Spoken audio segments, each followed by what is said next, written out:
Thank you for listening. I'm Pascal. I'm one of the authors of this tool, XMAS. If you probably landed on this video, is either you are a mass spectroscopist or using proteomics and doing some cross-linking mass spec, and you want to make sense of your data on a structural level, or you might be also not one of these group of people, and maybe you're a structural biologist that want to integrate structural data that you might have for different models, and you want to do this in a robust and easy way. So we have thought some tool for you. This is a plugin for the very well-known software and beautiful platform, which is ChimeraX. So it's written in Python. You can find in the tool shed. So how do you find it? If you open your ChimeraX session, you go to Tool, More Tools, and then you will be redirected to this same web page, where if you scroll down, you should find XMAS here. So if you click on it, you can directly install the tool. For me now it's saying that it's installed already because I have it. But in this page you will find a link to our bioRxiv paper, um, the repository of the code where you can submit bugs, and a tutorial. So in the bioRxiv, click on this because basically in this supplementary material we do have provided some test datasets and an extensive manual where every question will be actually answered. So we download these practice datasets. I have it ready, so we can close here. So to open the tool, you go to Tools, Structure Analysis, and you will find XMAS here at the bottom of the list. And here we go. This is basically the graphical user interface. Now we will go to open our practice data sets. I have it here, basics. So you have a PDB file and various tables. In this case, it's TSV file. So open our PDB. So if you're not really acquainted with ChimeraX, I suggest you to go. They have several tutorials where they show you several visualization feature, how to switch and show and handle the structures and so on. This is fibrinogen. It's a structure on fibrin clots. We choose this because it has made of 3 chains. Each of them is repeated twice. So it's quite a challenging structure, and it's also not complete.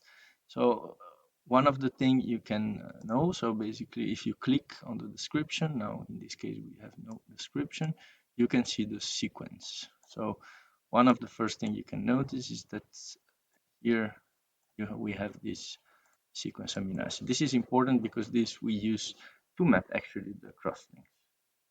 And here you have a list of your molecular models. So it's important to stress out that these models are in this window, and not necessarily one model is one PDB. You can have multi-PDB models. We can import our evidence files. In this case, we have these 3 files that corresponds to 3 replicates. And then here in this evidence file list, you will have all your cross-linking data. It's important to notice that as you can read in the paper or in the manual, we support many outputs from different search engines. For example, XNKX nodes in Proteome Discover, but also P-Link, Search from Yuri Silver Lab, Max Links, which is a new feature of the well-known MaxQuant for proteomics, Starbucks, XMAS, and so on. So we really can combine, even in a single session, you can open and import files from different search engines, and you will seamlessly integrate them in a single session. So once you have your evidences, you can select the one that you want to match with your PDB. And the only thing you need to do is to map. So what you can see here is that for every crosslink, we can do this for map crosslinks, for the second replicate, and also for the third. So it's important to note this. So in crosslinking MS, we have we see residues A connected to, let's say, residue B on another peptide. But if these are present multiple times in your model, I mean, we will basically draw a line and create what we call a pseudobond. So these p.pb files are the pseudobond files containing all possible combination within the lysines. We do this by aligning the peptides in your table. So you can read some information here in the log. Basically, it says unique peptide pairs, it's 447, and with pseudobonds, in this case, it's only 47. Pseudobonds are stored, and here you have the path, and mapping information will also be stored in a different TSV file in the same folder where your TSV is. So in this case, we can go back to, for example, this one. So for evidence 1, I will have a PB file, a pseudobond, and a TSV file. So if you want to look at this table, you can drag it in whatever program you like, and then it will match basically for every row in your evidence file, which is numbered here. You will either have a pseudobond. So this is the definition of ChimeraX to crosslink. For example, it's model 1, chain A, residue 87, connected to model 1, chain A, residue 97. And if you notice here, you will see that the same row, so 14, meaning one crosslink, is mapped 4 times. Why? Because we have 2 chains. So if you look here in this column, you have distance. So we have 15, 145, 145, and 15. And this is the same crosslink. So how can we get rid of this? So this is not overlapping, so meaning that the peptide sequence are not overlapping between them, and you will have for every single pseudobond information on the length. Why this is important? What we can do to polish this, because a priori we do not know which crosslinks are, with which residues are involved or not, and where. So we can filter out these mapped evidences. We select in the crosslink model. So this is a match between evidence 1 and model 1, evidence 2 and model 1, evidence 3 and model 1. And here you see which models are linked with this cross-linking data. So in the analyze, here you have 4 different buttons that will drive you to different functions of the tool. So first thing we can do is find the shortest. Why? Because we mapped everything a lot of times, but maybe not all of them are convenient to use. So we want to get the shortest possible in this model we have. We allow difference of 2, but you can also change this to 1 or 3 or whatever.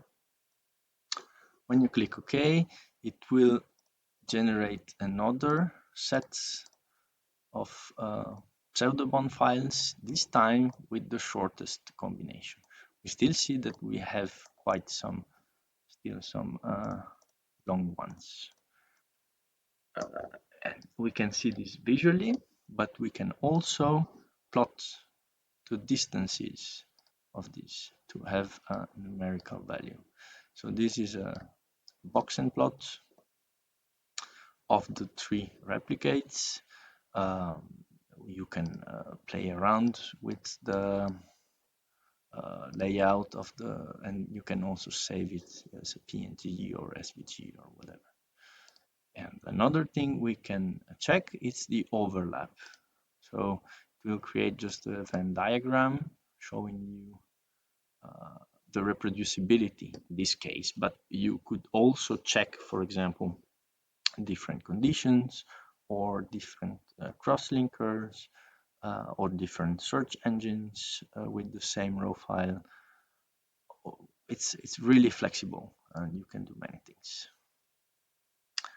So now, for example, what we want to do is to get something with this data. So we can, from analyze, we can switch to export. And for example, in this case, you can, oh, sorry. Okay, I put it over there. You have some slider that allows you to, for example, select only some pseudobonds that are within some distance. So let's say in this case we used Fox. So we can select pseudobonds between 5 and 25 angstroms, for example.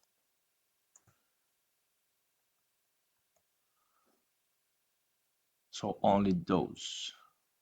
We can also filter by the score. So it reads the score of the search engine. So we assume higher score, but this is not always the case, but you will have a maximum and minimum score, and you see whether you slide it, you will see some of them.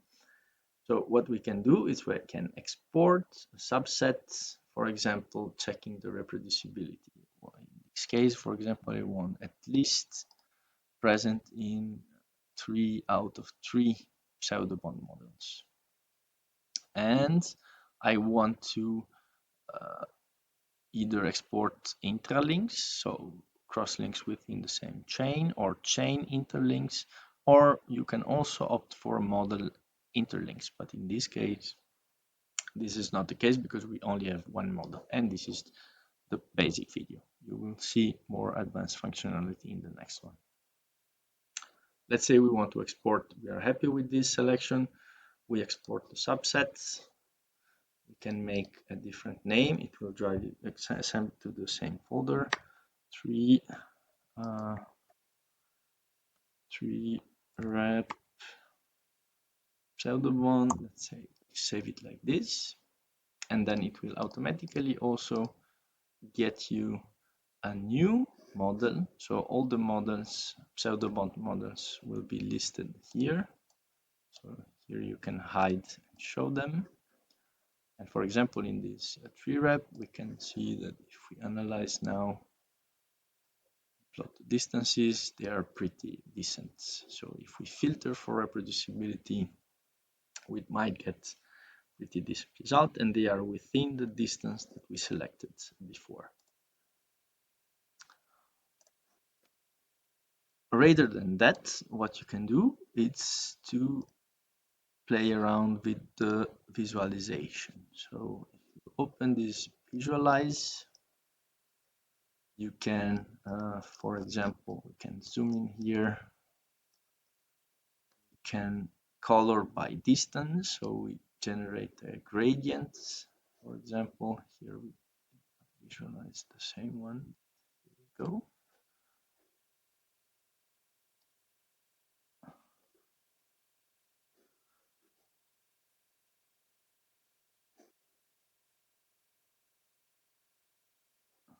So it shows you in different colors, while we can eventually also change the color of our model in a way that it does not overlap with the color we are looking for the distances.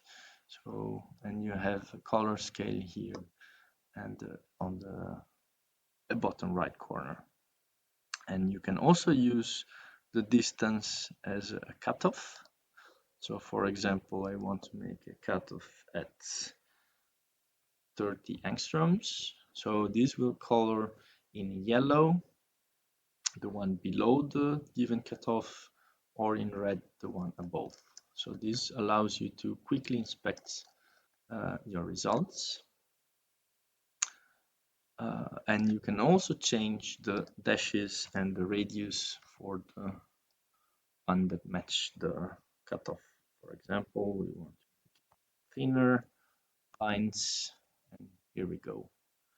So in this case, we can also invert, and it will shows in